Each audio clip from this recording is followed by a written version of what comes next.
We're back with the Master Coaches Survey. Tom Block along with two more Master Coaches. This is John Ralston to my left and Frank Kush to my right. Guys, pleasure to have you here. And let's talk a little bit about this Master Coaches Survey. And I know you guys both eagerly and actively participated in the meetings to kind of plan this thing out and have solid reasons for wanting to be behind this thing. Well, I think it's a great opportunity for the former coaches to get together and establish a concrete, what I would call an evaluation system. So again, in my opinion, if we do the proper job from the standpoint of evaluation and setting in the appropriate ratings, et cetera, and everything else, I'm hoping that we don't get into a playoff system. If we get into a playoff system, the pressure's on the athletes, not the coaches. Coaches will do anything that you ask them to do for the bucks.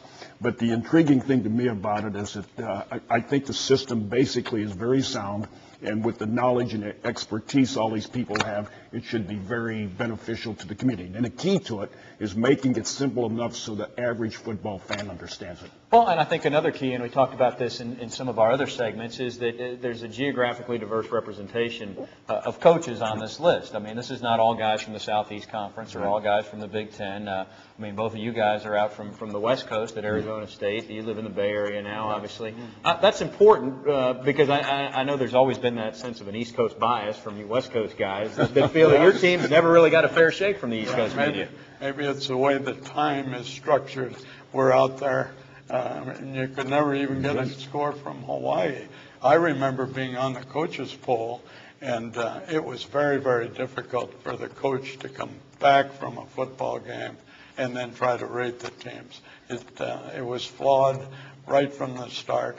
Now we're trying to do something to straighten it out. Well, it's exciting to see the changes that you guys are trying to make here in college football. Let's talk a little bit about the landscape of college football this year. And both of you guys have coached professionally as well as at the collegiate level. And obviously one of the big changes this year in college football is that you have a professional coach or assistant coach in Charlie Weiss who's leaving the Patriots and all that Super Bowl success to try his hand A, at the college game, and B, under the microscope of Notre Dame. So it's, how do you expect that transition to go for him? Oh, I think it'll go very well.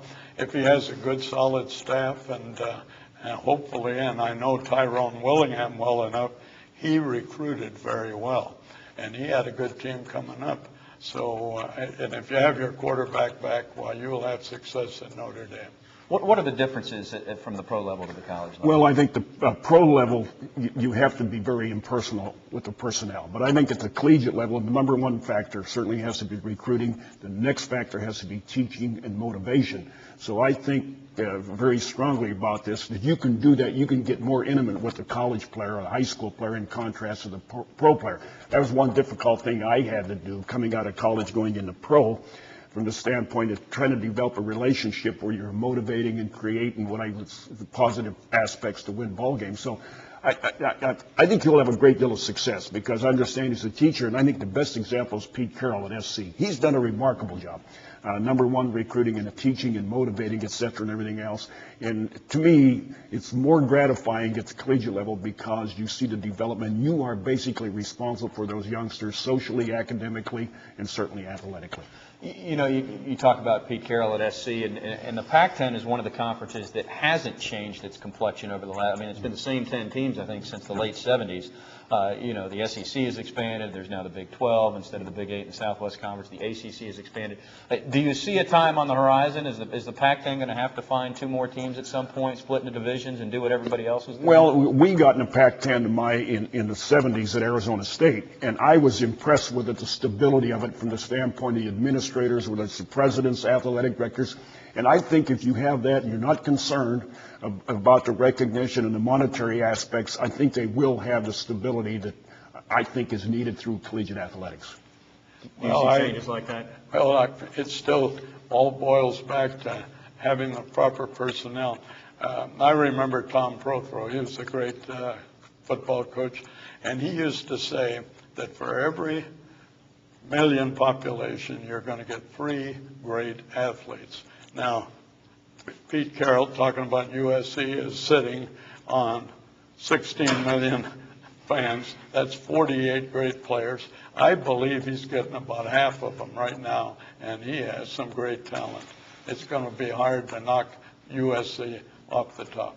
Well, yeah, I think that Pete has done a commendable job, and I think intriguing thing to me, they're great teachers. Those teams, I watch SC very closely because of being at Arizona State, and you could see the progress that they make, which I think is significant because their coaching staff, in addition to that, there's a number of youngsters could have gone into the pro level, but they're staying there because I think the relationship that Pete has with them. Yeah. What do you guys see as and you guys, part of the Master Coaches Survey, you'll be evaluating tape, and you'll get to see everybody's offensive and defensive schemes, which I know you'll look forward to because you've got coaching minds that want to see that. But, in the last 10, 15, 20 years, what stands out when you watch college football now as the biggest difference?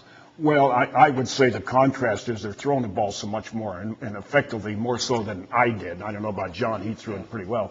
But the intriguing thing about it is still the mental disciplines and the teaching. If they're good teaching coaches, the youngsters are going to make progress, which I think is very significant. What has the change been? I'd say television has been a change.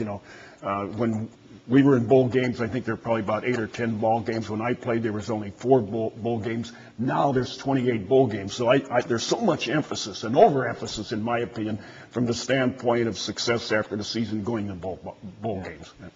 What about you? What stands out on that? Well, the pass game has been the key, and they always talk about West Coast offense. Maybe it started with Bill Walsh when he went with the 49ers. It's what we call rhythm passing. Quarterback in sync with the receiver's job, be open when you know the ball's going to be coming.